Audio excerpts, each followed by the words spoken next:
Buenas hermanos, gracias por llegar hasta el final con nosotros, gracias por acompañarnos y en este último episodio ya vamos a ver ya lo que corresponde a la segunda parte del Nuevo Testamento. Hemos visto cosas maravillosas sobre la Biblia, hemos visto muchas historias impresionantes, pero sobre todo hemos aprendido a amar la Sagrada Escritura, a descubrir a nuestro Señor Jesucristo en ella y también a la Santa Madre Iglesia. Y en este programa de hoy, el último, queremos hacerlo especial. Vamos a hablar del Nuevo Testamento, cierto, pero también queremos dar a conocer algunos mitos, algunas curiosidades sobre la Biblia como tal. Y quisiéramos empezar con las similitudes y diferencias que hay con el Antiguo Testamento y el Nuevo Testamento. En el Antiguo Testamento normalmente uno descubre, esto es lo que normalmente nos dicen, que Dios es muy violento, que Dios es muy castigador y que el Dios del Nuevo Testamento es otro, es amor, es misericordia. Tengan cuidado, es el mismo Dios. Hace muchos años, en los primeros siglos de la Iglesia, había herejes que decían que no podemos creer que el Antiguo Testamento sea verdaderamente inspirado porque Dios, el que nos reveló nuestro Señor Jesucristo, no se ve ahí, sino que se ve otro tipo de Dios. Y esos cristianos que fueron herejes terminaron sacando el Antiguo Testamento de la Biblia y decidiendo que solamente lo que la Sagrada Escritura en el Nuevo Testamento dice es lo verdadero. Incluso sacaron las cartas de Santiago y la de los Hebreos y se quedaron solamente con el Evangelio según San Lucas y las cartas de Pablo. Así de selectiva es la fe cuando está desubicada. Entonces, se muestra en el Antiguo Testamento un Dios vengativo, diríamos, pero ¿cuál es la realidad? Que si el pueblo desobedece, este Dios le castiga para que vuelvan a la obediencia. ¿Cómo se muestra este Dios en el Nuevo Testamento? Por igual, lo único que no es tan marcada esta corrección, porque nuestro Señor Jesucristo muestra a su Padre como aquel que quiere que el pueblo cambie y lo hace a través de los testimonios, las palabras, las acciones de la vida de nuestro Señor. La diferencia entonces fundamental es que en el Antiguo Testamento no hay una persona divina entre nosotros encarnada. Sí están las divinas personas, Padre, Hijo y Espíritu Santo, manifestando su omnipotencia. Pero recuerden que en el Nuevo Testamento nuestro Señor Jesucristo, que es Dios omnipotente, se encarna y asume la condición humana. Por lo tanto, al asumir lo nuestro, también asume nuestras emociones, todo lo nuestro, y Dios se muestra verdaderamente como el Emmanuel, el Dios con nosotros.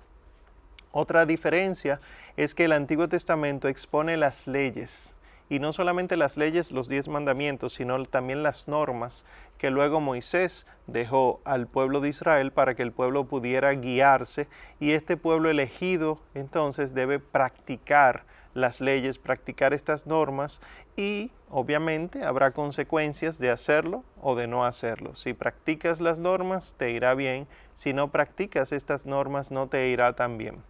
En el Nuevo Testamento, en cambio, no es practica la ley, sino que nuestro Señor Jesucristo cumple en él perfecta y cabalmente la ley.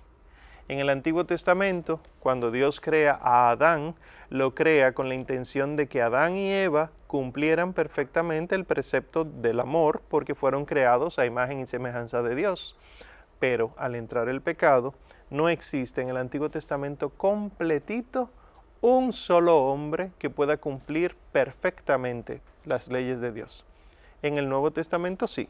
En el Nuevo Testamento nosotros tenemos a nuestro Señor Jesucristo, que es Dios, pero también 100% hombre, que cumple perfectamente las leyes. O sea que al cumplir Él las leyes, Él las plantea para nosotros de manera verdaderamente prácticas y no solamente una teoría que hay que aprenderse, que si no se cumple se muere y punto, pero sí que se convierte en indispensable para el seguimiento de Cristo.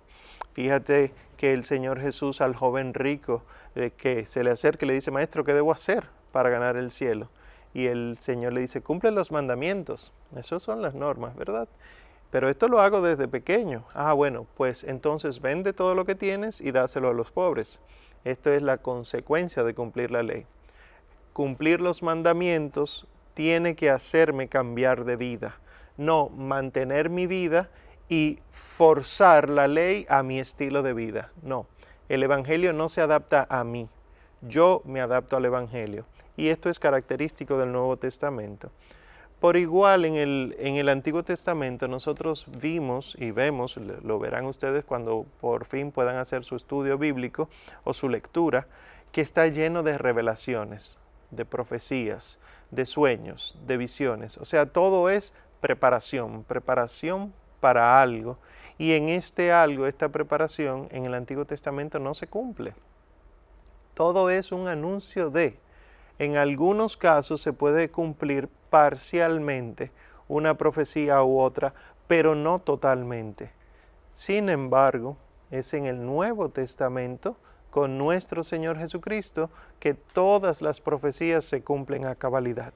En Él es que todo lo que se promete, como vimos en la última parte del Antiguo Testamento, a Abraham, a Adán primero, a David, a todos los personajes grandes, en nuestro Señor Jesucristo se cumple totalmente, y por eso el Señor Jesús es rey, del linaje de rey, profeta, porque todos los profetas lo anunciaron a Él, y Él es el profeta por excelencia, y sacerdote, porque todos los sacerdotes lo prefiguraban a Él.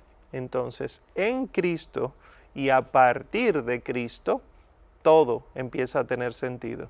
El Antiguo Testamento entonces es preparación para que las profecías nos hablen de este Salvador, y el Nuevo Testamento viene a ser el cumplimiento. Entonces, ojo con esto, desde nuestro Señor Jesucristo hasta nuestros días no hay más cumplimientos por encima de nuestro Señor, sino que los cumplimientos vienen a ser cumplimientos en Cristo, pero en la iglesia, que es el cuerpo de Cristo.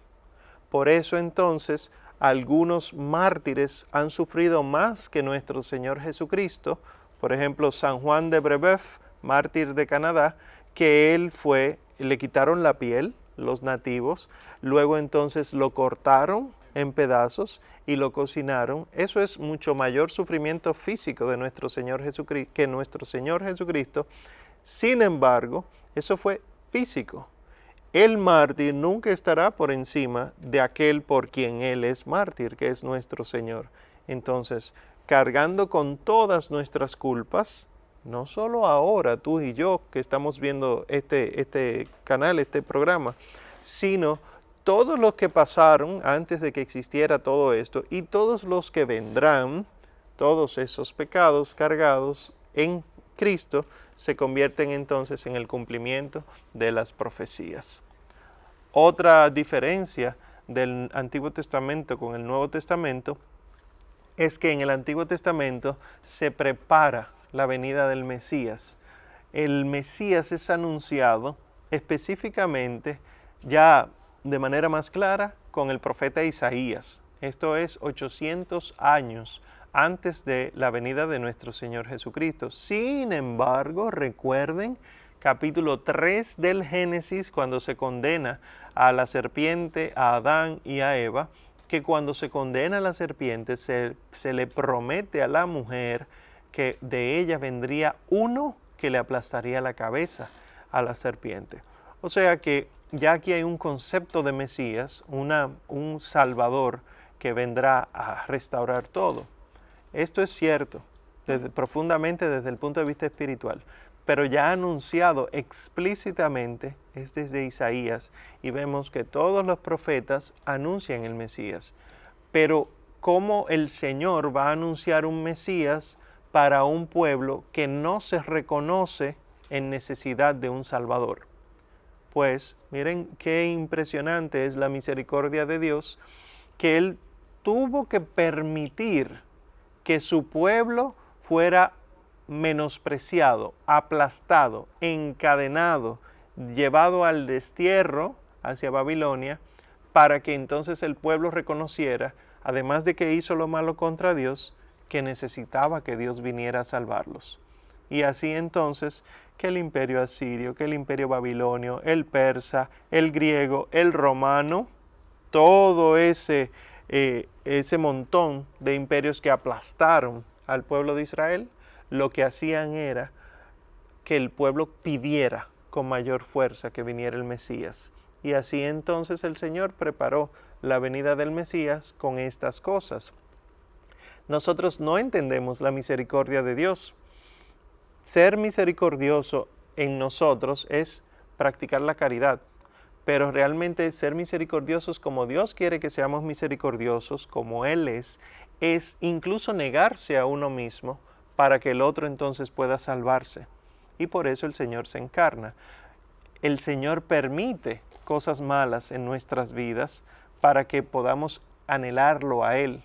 Hay algunos, y esto te lo digo a ti que estás viendo esto, que somos muy maltratados en esta vida a pesar de ser fieles al Señor, a pesar de la Santa Misa, a pesar de tener temor de Dios, de que huimos del pecado. El Señor permite la enfermedad, la angustia, la ansiedad, todas estas cosas, porque muchos de nosotros solamente oramos a Dios cuando estamos en necesidad. Cuando nos hemos visto sin la necesidad de Dios, no lo buscamos.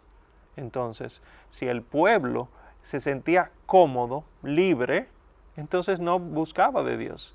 Y el pueblo estaba en pecado. Entonces el Señor, en el pecado, permitió que fueran expulsados de la tierra prometida para que anhelaran un Mesías. Misterio grandísimo, pero como dice el pregón de Pascua, oh feliz culpa que mereció tan grande Redentor.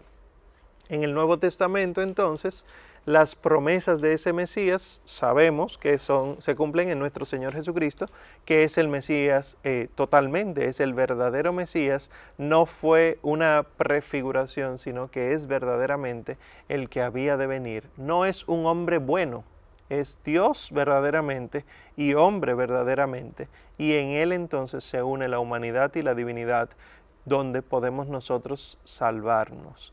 En el Antiguo Testamento, ya por último, nosotros vemos que el amor que Dios muestra al pueblo es un amor de matrimonio.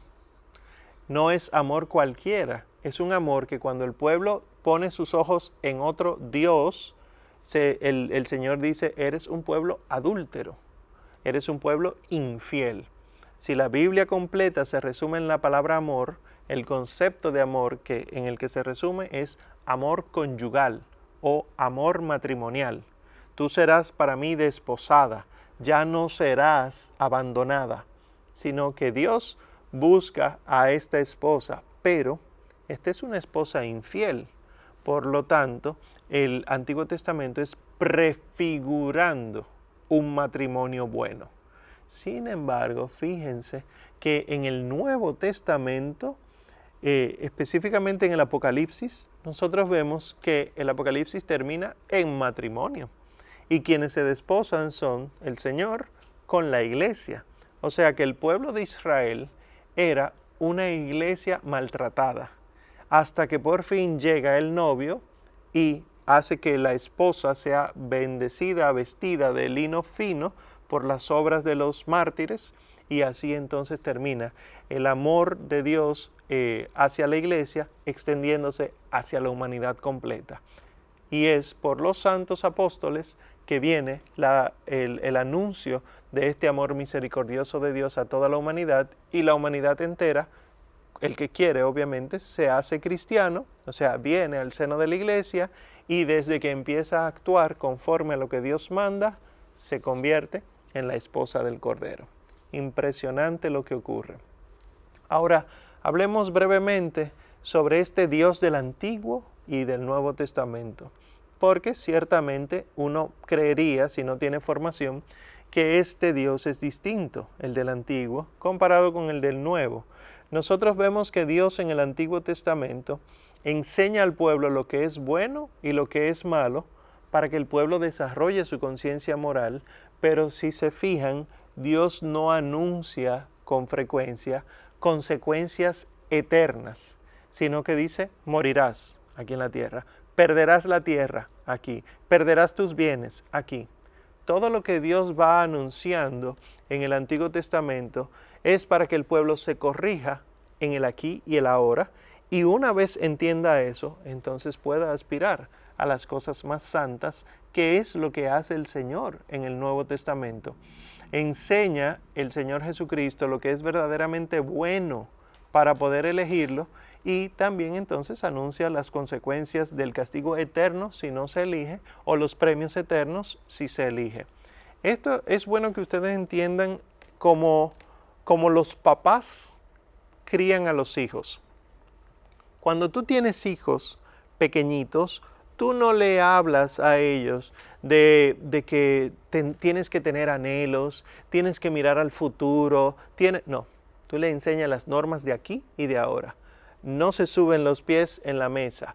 Uno no se sienta en esa forma. Tienes que cepillarte los dientes, y las normas que los papás le ponen a los niños parecen severas, porque los niños tienen la inclinación al pecado, ¿verdad? Todos nosotros tenemos la inclinación al pecado a pesar del bautismo, es lo que se conoce como concupiscencia. Pues al niño se le enseña el aquí y el ahora. Si le preguntamos al niño qué piensa de su papá cuando empieza a enseñarle estas cosas, el niño dice: mi papá es muy duro, mi mamá no me quiere, no me deja hacer lo que yo quiero. Que es lo que nosotros vemos que el pueblo dice de Dios en el Antiguo Testamento. Para el pueblo Dios es muy severo, Dios no nos deja comportarnos bien, pero no es así. El pueblo está hablando desde su infancia en la fe, juzgando cosas de un Dios que no entiende, pero que acaba de descubrir. Recuerden que todos los pueblos creían en muchos dioses, y que fue por la fe de Abraham que empezó a conocerse un único Dios, y por lo tanto el pueblo elegido era el único pueblo en el mundo entero que conocía al único y verdadero Dios. Por lo tanto no es tan fácil, así como a un niño le cuesta entender que mami no se llama mami, sino que tiene un nombre. Esto hace luego entonces un giro el niño, pero más adelante. Mientras tanto, mamá, papá es lo que nosotros conocemos. Entonces, este Dios estricto del Antiguo Testamento era como tal porque el pueblo estaba haciendo y creciendo en la verdadera fe. El pueblo acaba de conocer este Dios y hay que educarle a cómo se vive como hijo de Dios. Sin embargo, ya el pueblo ha estado adulto hacia el Nuevo Testamento.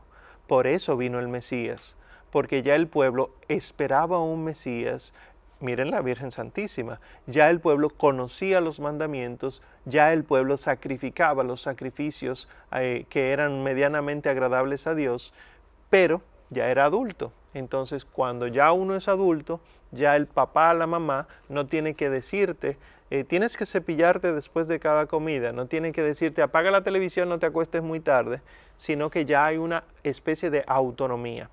Ya el joven se gobierna en algunos aspectos, y ahí entonces se le pueden decir cosas como: tienes que aprender a ahorrar para el futuro, tienes que buscarte una muchacha o un muchacho bueno.